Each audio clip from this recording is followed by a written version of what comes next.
A very good afternoon and thank you for joining us at this time. You're watching News Analysis live on Politics and Business TV. The top stories. Military High Command declares 8 persons wanted in connection with the killings of soldiers in Okwama community in Delta State. Pan-Yoruba socio-political organization Afinefere bemoans a spate of insecurity in the country. Nigeria Data Protection Commission NDPC seeks ban on mobile numbers used by lenders to breach the privacy of their customers. Details coming up shortly.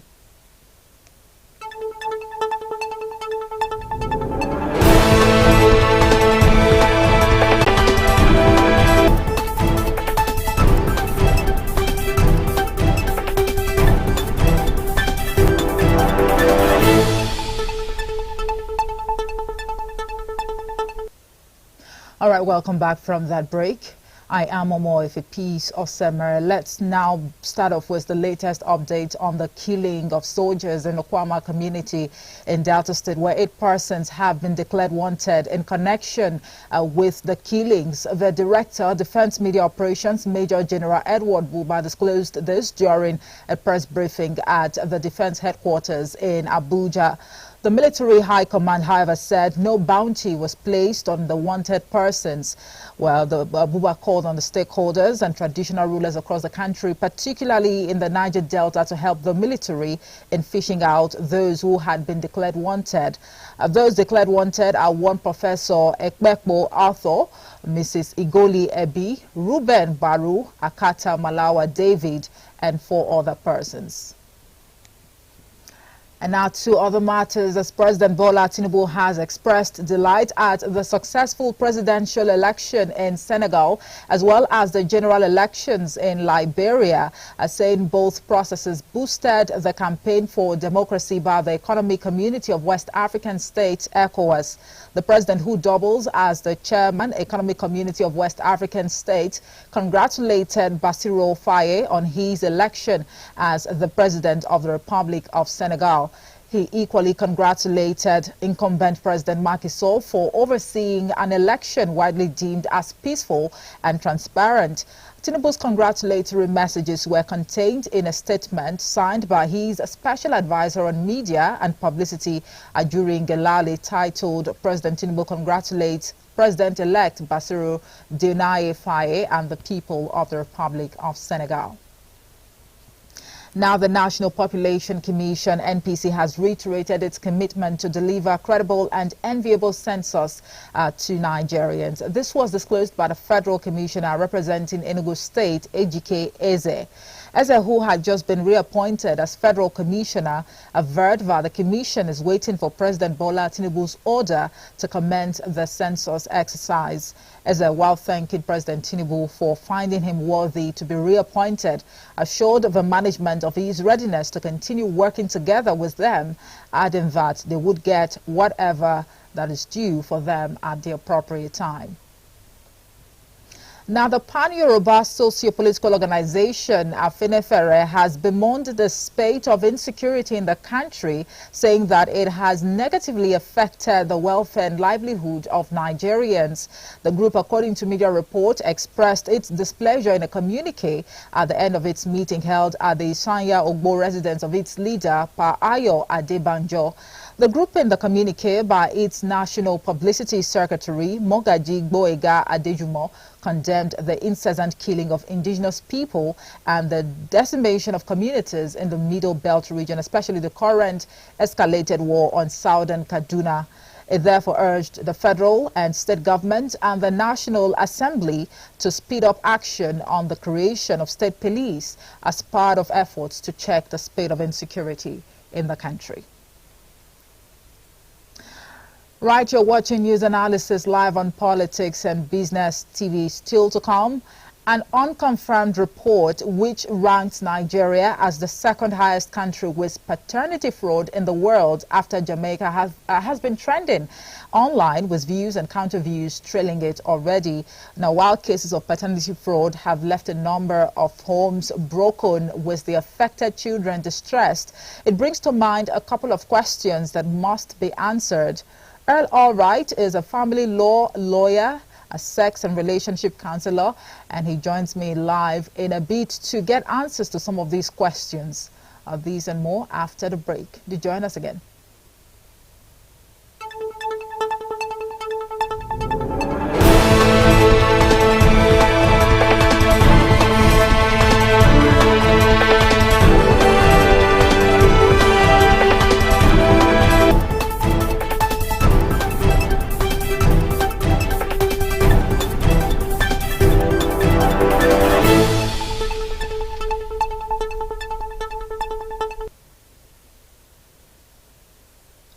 Right, welcome back from that break, and thank you for staying tuned. If you are just joining us, this is News Analysis Live on Politics and Business TV.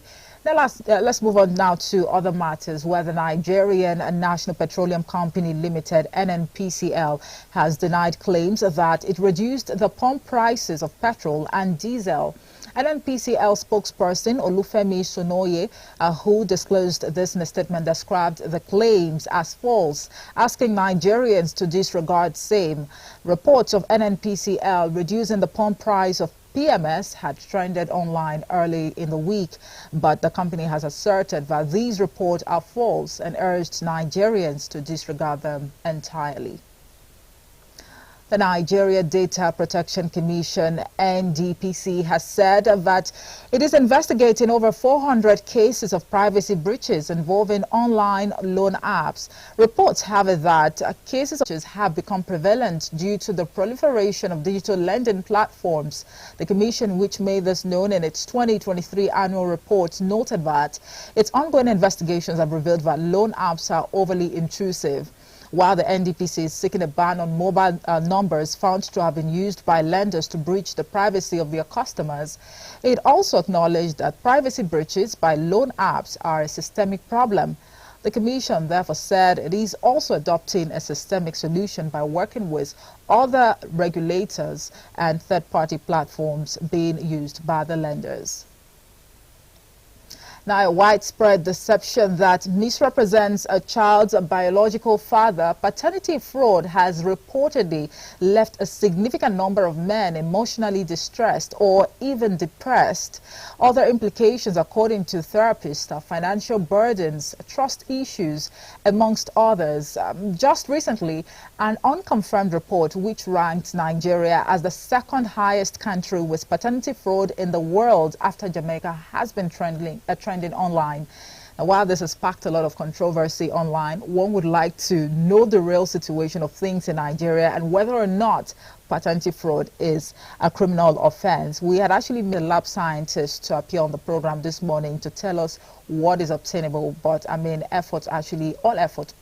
But I have with me this morning to discuss this, a family live from Oyo State, Ibadan, the person of Earl Alright, quite an uncommon name there. I told him earlier today when we spoke on the phone that his name is really, really uncommon, but I think I like it. All right, yes, I'd like you to know. So, because, yesterday I did tell you that you will be having a co-discussant on the show today, but unfortunately, the effort we actually made to reach out to a lab scientist, proved abortive. So the conversation is going to be strictly between, the both of us and also the viewers out there.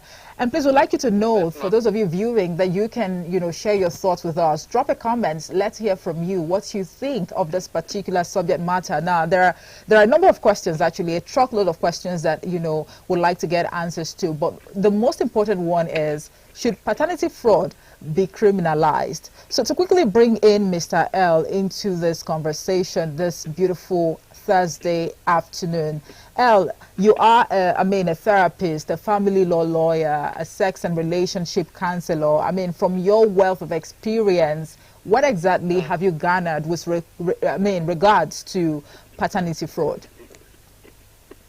But the thing that I've gathered from everything regarding paternity fraud and where Nigeria ranks right now in the World Index of Paternity Fraud, is the fact that I would say conclusion, the sanctity of marriage the sanctity and solemnness of marriage and of sex in marriage has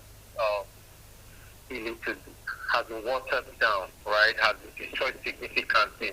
Well, I cannot say it's something that started today or it's something that started years ago, but over the years, we are seeing that there's no longer that respect for that sanctity of monogamous or polygamous marriages. That's just the bottom line of it, and the fact that people are finding it comfortable not just to be adulterous, right? Because it's one thing to be adulterous, there's another thing to bring in a child that belongs to another person.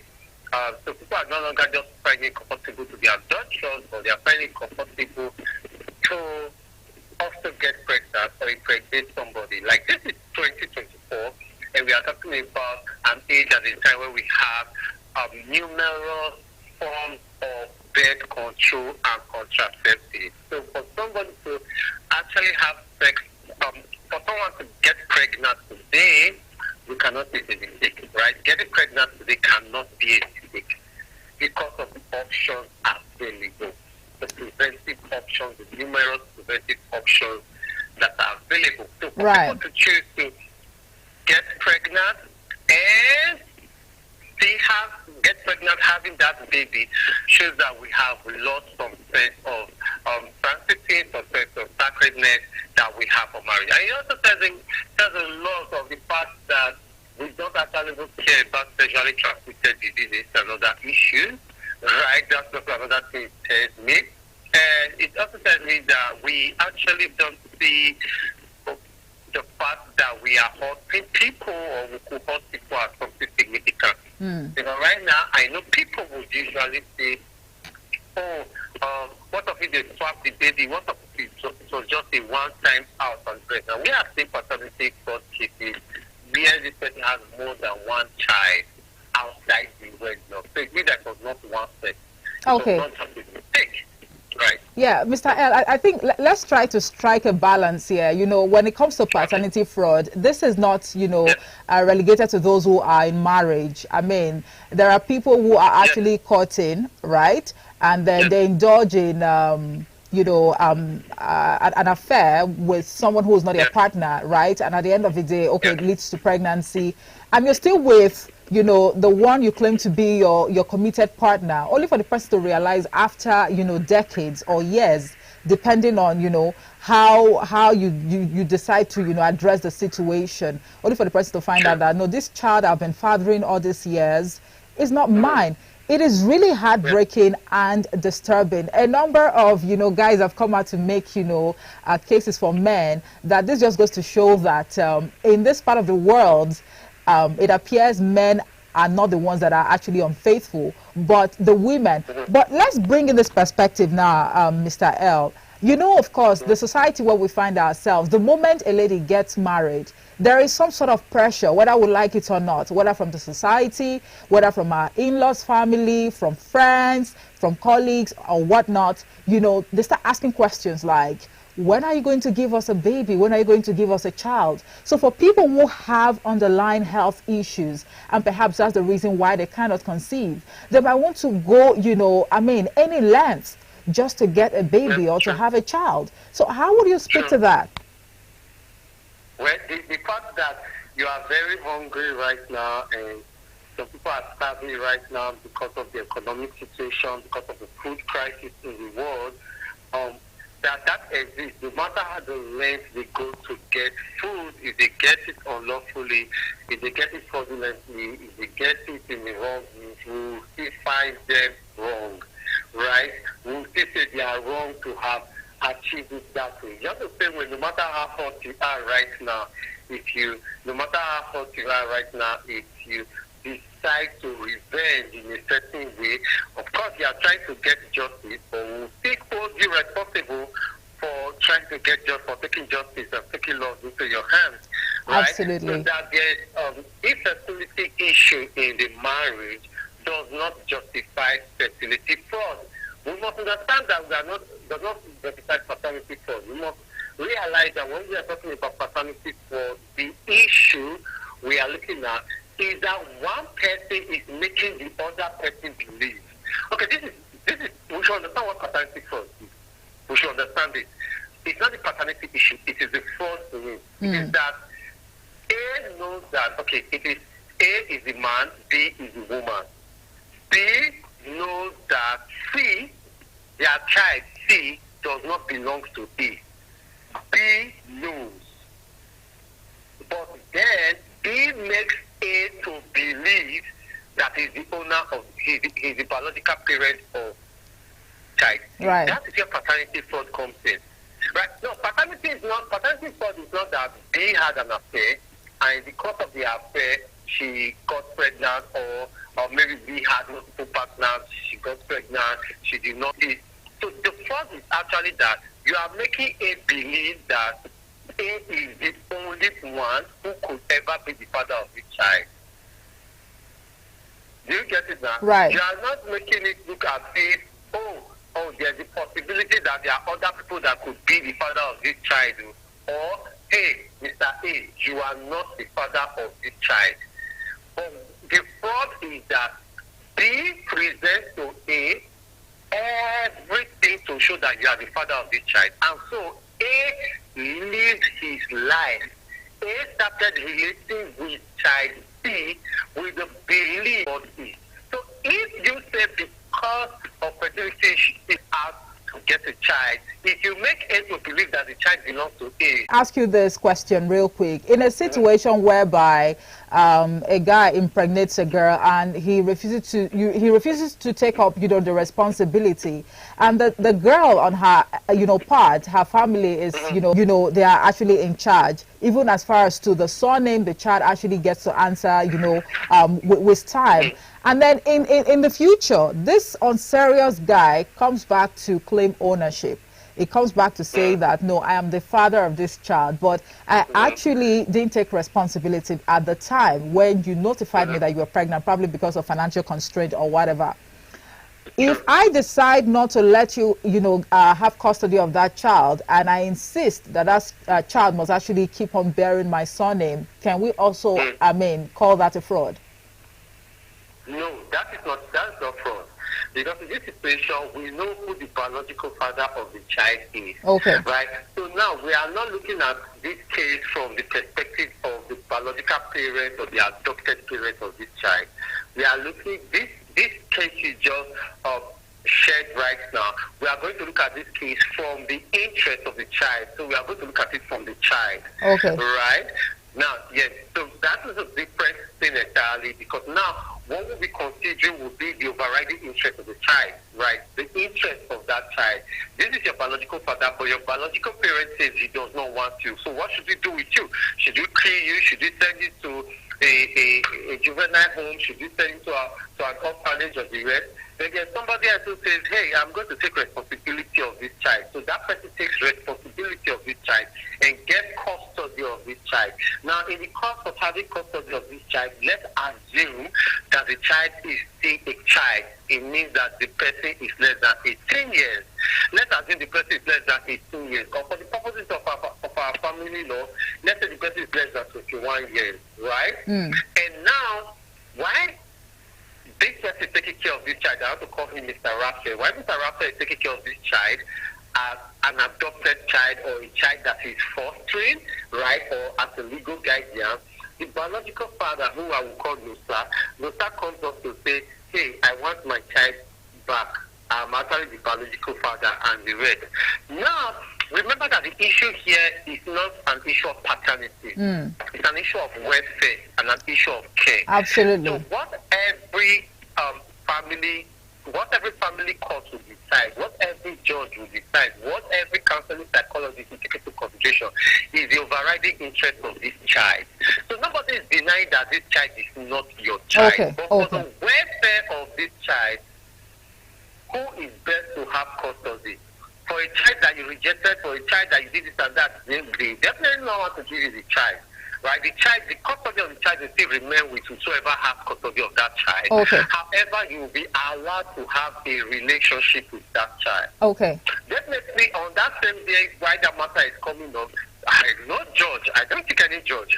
I don't think any judge will just agree for a name to be changed. No.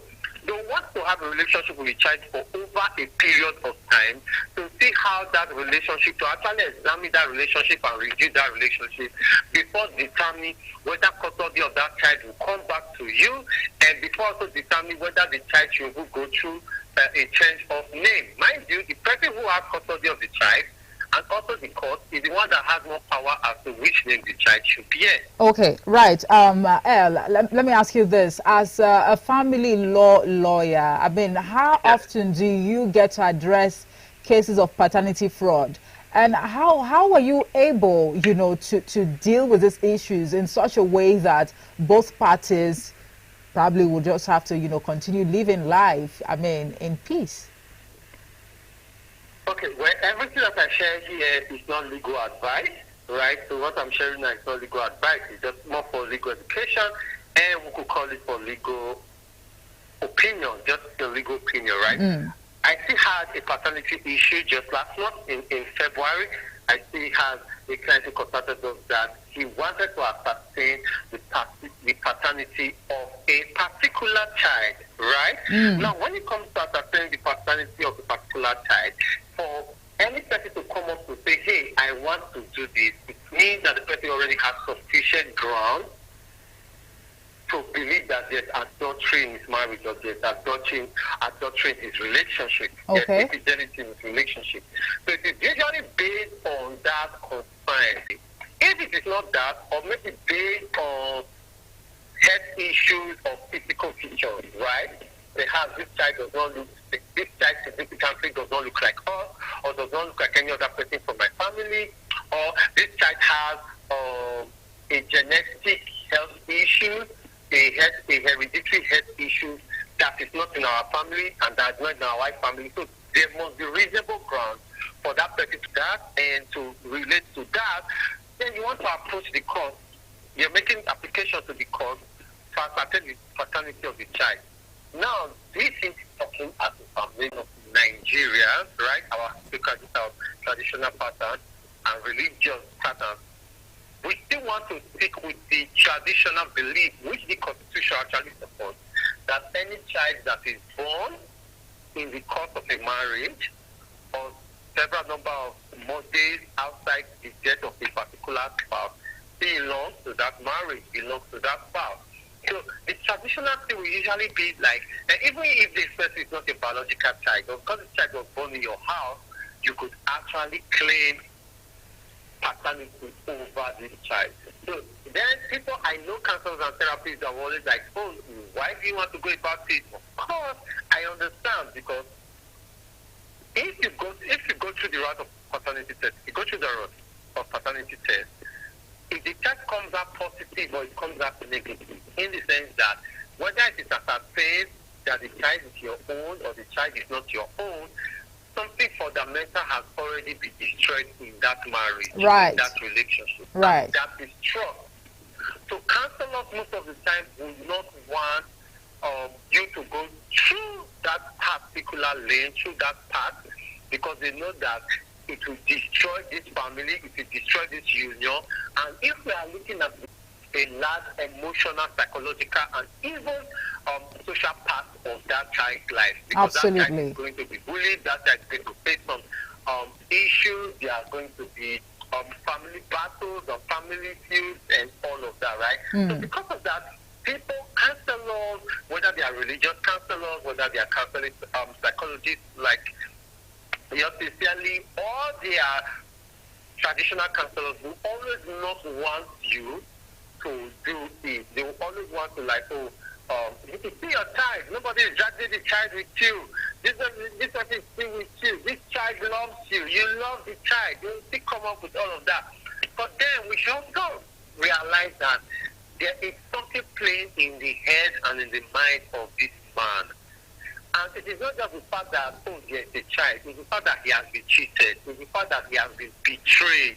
It's the fact that he has been lied to. It's the fact that you are putting the responsibility of you are putting another person's responsibility on him, and you are wanting him to smile about it.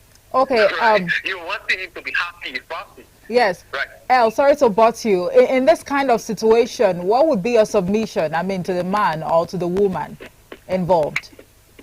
Well, to the man or to the woman involved, I do not have permission. I usually help them just make well-informed decisions.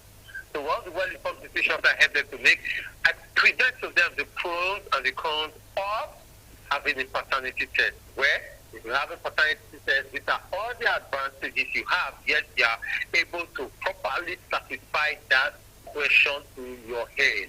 Okay. That question you have in your mind. And these are also the adverse effect is the fact that trust and relationship will be destroyed for life. You know, with recent events in the country with regards to paternity fraud, you know, or however way one would want to target, a number of Nigerians have come out to say that it's about time, you know, we normalize running DNA tests on every child that has just been, you know, born or given birth to. The moment a woman gives birth to a child, a DNA test should be conducted on the spot. Would you throw your weight behind that? No, I would not. I would not want to do that. Although, if it's something that comes up, I think that would be fine, right? I'm not for that. I'm neither for nor against, right? Why are you sitting on the fence, Mr. Earl? Yes, the reason is that I'm looking at the options available. I'm looking at the effect of that generally. No, perhaps, again, sorry to butt you. Maybe if you have people who are actually planning on getting married, you know, there is always a process they must have to undergo, counseling classes and all of that, you know, in church and all. Maybe we should now insert this into the counseling process. That look, that way you'll be preparing their minds that as you're going into marriage, I mean, luckily for you, if you take in 1 year, please just get ready and know that a DNA test will be conducted. That way, we won't have to, you know, make a storm in a teacup over it. True. Of course, if that law is implemented today, the truth is that if that law is implemented today, it will go a whole lot to help people. I believe it will reduce the number of paternity frauds that we have, especially when Nigeria is not famously marked up as number 2 in the world, right? I did a report earlier today published by Punch, right? And that says that 1 out of 4 of those tested, 1 out of 4 of all those tested, of Nigeria is ranking number 2 in the world after Jamaica. So now what that would do is that it will help people, you know, just the same way our fathers used to test the lady's virginity before marriage. And so testing her virginity will determine whether bride price of a virgin will paid on her or not, right? It did not take away the fraud. People were still able to beat the fraud, but a lot of people ensure that they got married. You get the picture. So if we apply that same principle today to say, oh, every child that is born, of course, you cannot do DNA test until after 6 months thereabouts, 6 months, 8 months thereabouts. Okay. I remember correctly. Okay. If we say that, oh, as part of all the vaccines, like for example, we insist by law that every child must take certain vaccines, and it is by law that they must take it, and this is why the government has also gone ahead to try to make some of all these vaccines affordable. Right? If we say by law that people should also check paternity at birth, right? Or so soon thereafter, maybe if you can test it 6 months, 8 months, right? It will reduce it. It will significantly reduce it. But now, how does that benefit the child? It benefits the father. It benefits the men. That will benefit the men and benefit families to a large extent. But how does it benefit that child? Yeah. It means that that child is most likely not going to be receiving the best of care until the paternity has been confirmed. And by then paternity is confirmed, if the paternity is confirmed and it comes out bad in the sense that the person who is supposed to be your father is not your father, it also means that child will not receive the best of care because perhaps maybe even the biological father may not want the child, right? Yes, the biological father may not want the child, so you may just be forcing him to be paying child support. The child will not enjoy the emotional and the psychological, the physical, social benefits that is supposed to enjoy from the parents, apart from just somebody providing. Okay. That is the dark side of it that may make some sociologists and counseling psychologists say, no, this child deserves both parents, deserves love and deserves attention. So if there's never a reason for us to doubt, let us not doubt. Okay. But if there's ever a reason for us to doubt, then let's do it. So that's why I said I'm neither here nor there. Thank you very much. Benefit men better, but the other will benefit the child better. I love the way you're stressing it, that it's going to benefit the men. I mean, it's your gender, so it's okay. I mean, I understand that. But in all of this, should paternity fraud be criminalized? Because it appears we're yet to get to that point. Okay, right. The whole issue about it is that, you know, when it comes to anything that is criminal, right, there are two major things you have to prove. You have to prove the guilty intention, and you have to prove the guilty act. Okay. When it comes to paternity fraud, we have a lot of guilty acts, right? So the moment we know that this child does not belong to this man, we have already proved a guilty act to say that something happened, right? However, guilty intention now comes, the guilty mind will not have to answer it. Did this woman actually from the beginning plan to give this man a child that does not belong to him? That is something that will not be very difficult for us to prove, right? And outside that is the fact that if we make it criminal,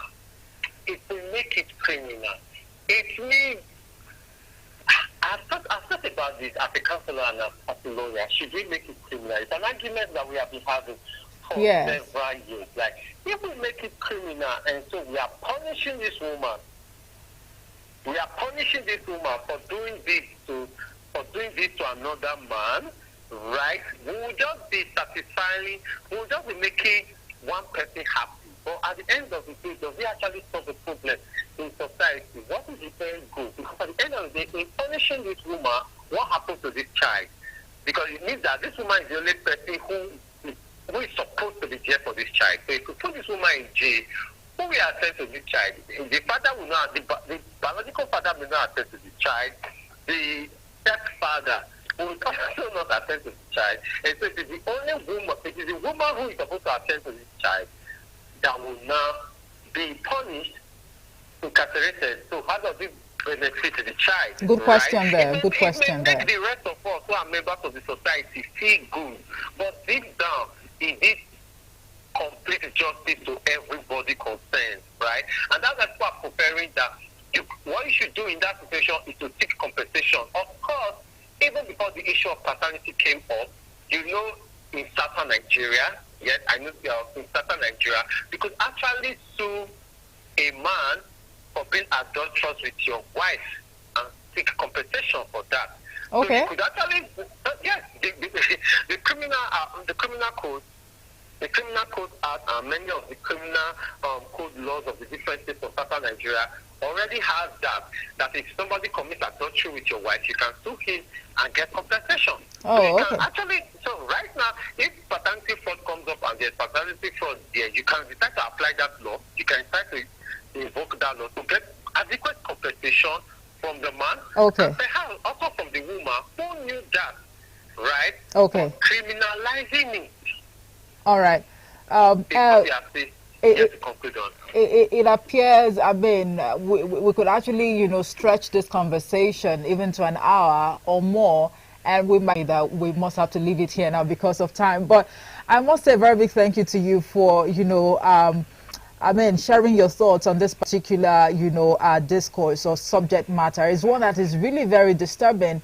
A very delicate, you know, and sensitive issue it is. And, you know, it shouldn't be treated, you know, with kids' gloves. It actually requires every form of intelligence, you know, to deal decisively with it. But thank you so much for talking to us. You're welcome. Thank you for having me too. All right.